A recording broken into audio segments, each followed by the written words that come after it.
everybody.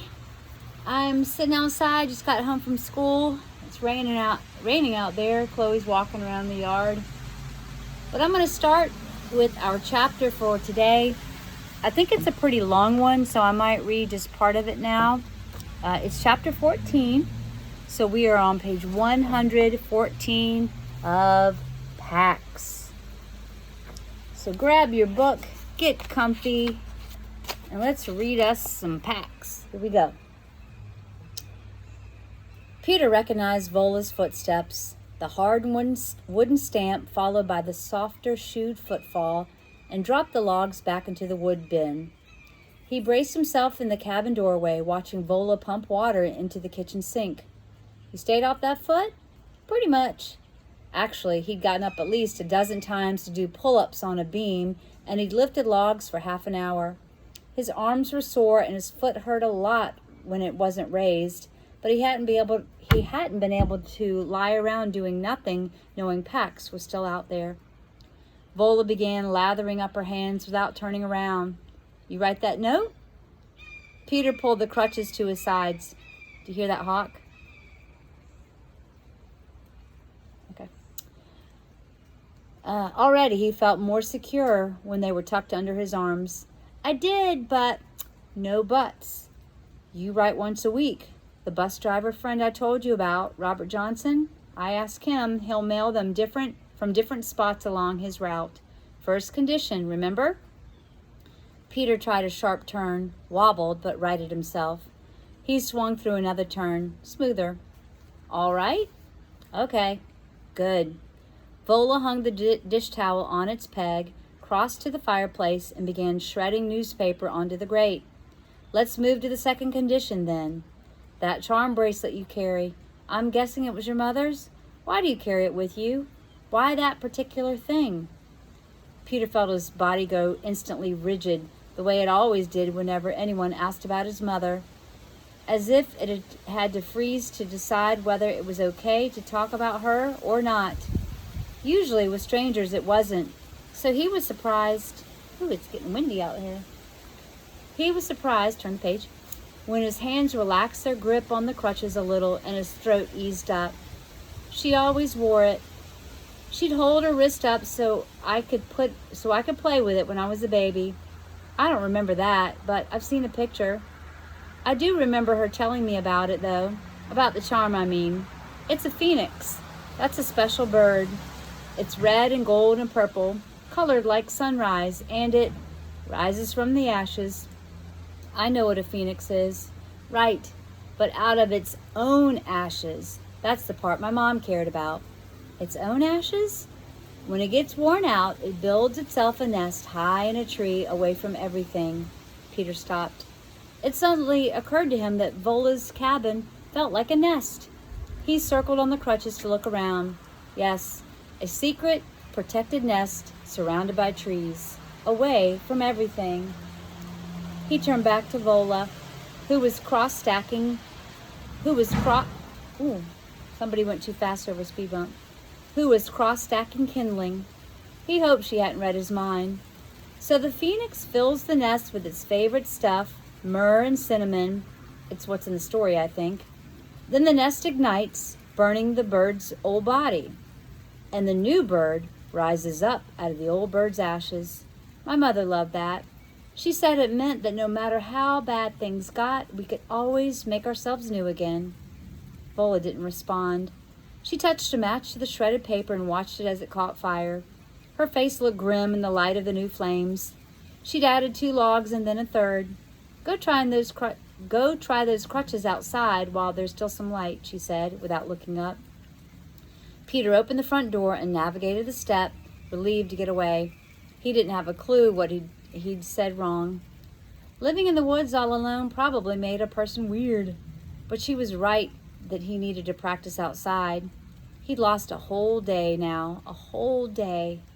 Maybe he did need some time to train and heal, but he was leaving as soon as he could. Hold on a second. Chloe!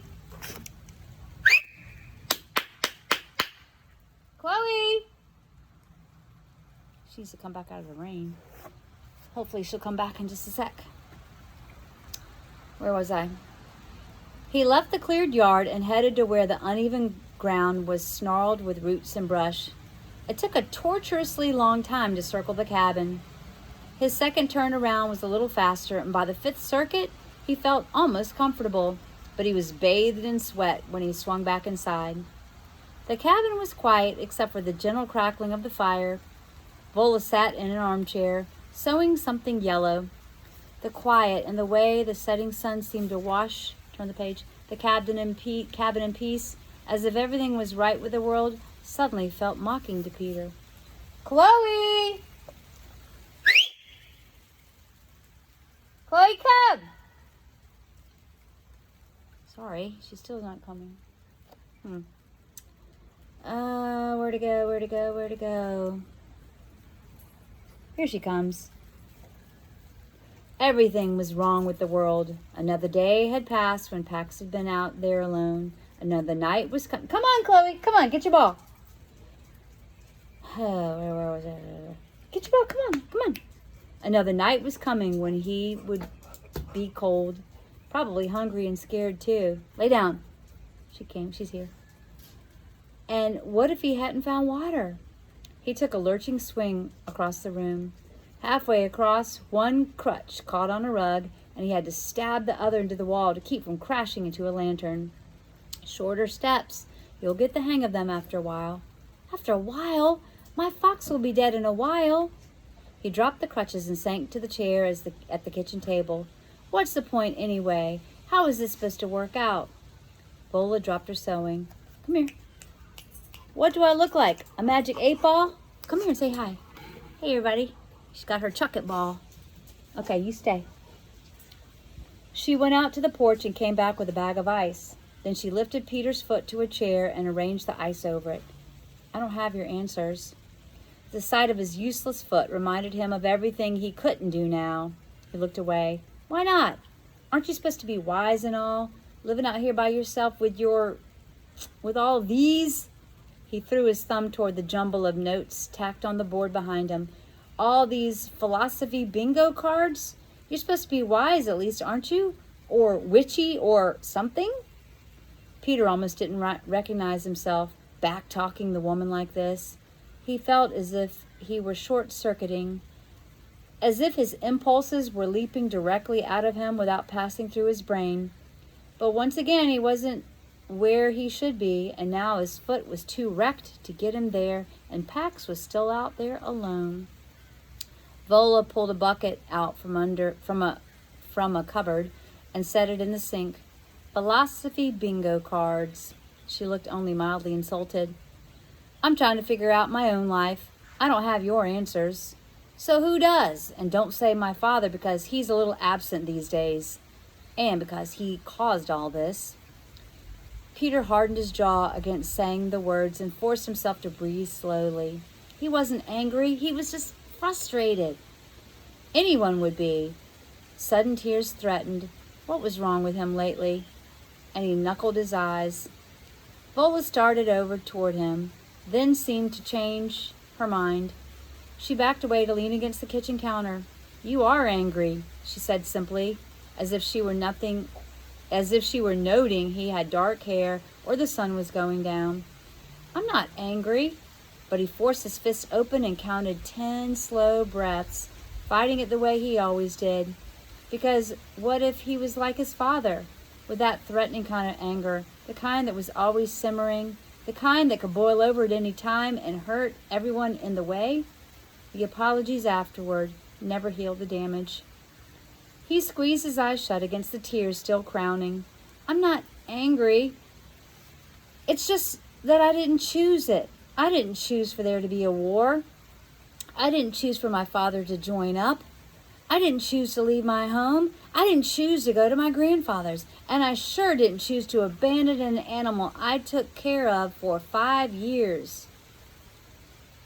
Wait, Pax is 5 years old? Really? Wow, I didn't realize it was that long. You're a kid. You don't get a lot of choices. I'd be angry too. Diablo man angry. I still don't know what that is. I told you I'm not angry.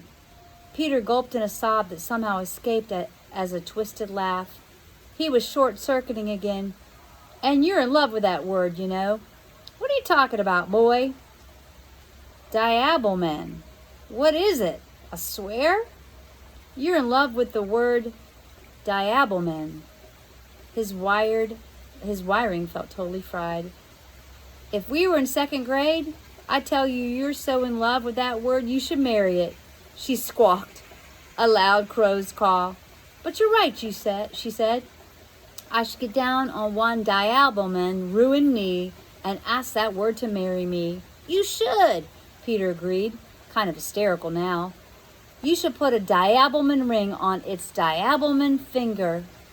He wiped his face off and watched Vola as she came over and took the seat across from him. My grandfather swore in his first language. It drove my grandmother crazy because she didn't speak it. But she sang in Italian when she cooked, so... Vola lifted a finger to stroke the feathers bunched at her throat. I carry many traits, she said quietly. And then she went silent for a while, holding his gaze the whole time. In their silence, Peter felt they were saying something important. Something about the long, dark tunnel he felt narrowing around him. I was counting on finding Pax in a week, maybe 10 days. He looked down his foot. Now, Pax? That's his name? It means peace, you know. Peter knew that. Lots of people had told him. I wonder what language that is. Pax. How does Pax mean peace? Turn the page. But that's not why I named him. I'm going to stop there. Let me see.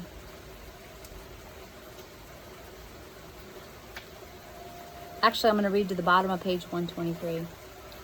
First time I brought him home, I left him for a minute, just a minute, so I could get him some food. When I got back, I couldn't find him.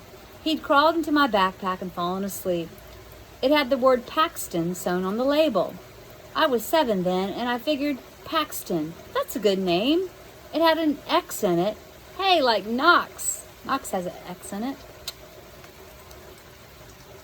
It had an X in it, like Fox, you know. But now what? Now he's all alone because of a war. I let him go because of a war.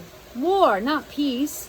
What's that called? Irony? Whatever. Now it's a terrible name. He'll probably die because of a war. Maybe yes, maybe no. He could survive. It's spring. Plenty of food, I'd think. Peter shook his head.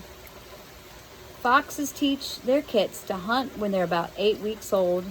I found him way before that. He was maybe 2 weeks old, the vet figured. He could run across a dozen mice sitting up on little plates, and he probably couldn't catch them. All he's ever had is kibble in the scraps. I'd let him swipe. Man, it's starting to rain hard now. Can you hear it in the background? Can't see it because that bush behind you. Well, what kind of scraps? Anything you'd find out there? Peter shrugged. He's crazy for peanut butter. He likes hot dogs, loves eggs. No, unless he stumbles into someone's picnic, he'll starve. He'll find water, I figure, and he can probably go a week without food, but after that, Chloe, come! He's trying to sneak off the porch. Peter dropped his head in his hands. I let it happen. I didn't choose any of it, but I didn't fight it either. I don't know why I didn't fight it. Except, of course, he did know. When his father had first dropped the order about Pax, Peter had steeled himself and said, no, I won't do it. But his father's eyes had flared with that flash fire anger, and his fist had jerked up, stopping only at the last split second to knuckle Peter's cheek in a gesture that carried enough threat to set Pax on growling alert. Peter's own fist had come up, and the rage he felt at his father had scared him more than the threat itself. He heard his grandfather's words now. Our apples don't fall far from the tree. And he felt sick and afraid all over again. He dropped his gaze to the worn pine table to hide the shameful headline he felt burning across his face. Vola reached over and cupped the top of his head with both hands. Peter froze. Except for an occasional attaboy shoulder shake from his father or a casual arm, turn the page, punch from one of his friends, no one had touched him since his mother. I'm going to stop there. I got to go inside. It is raining. I'll show you.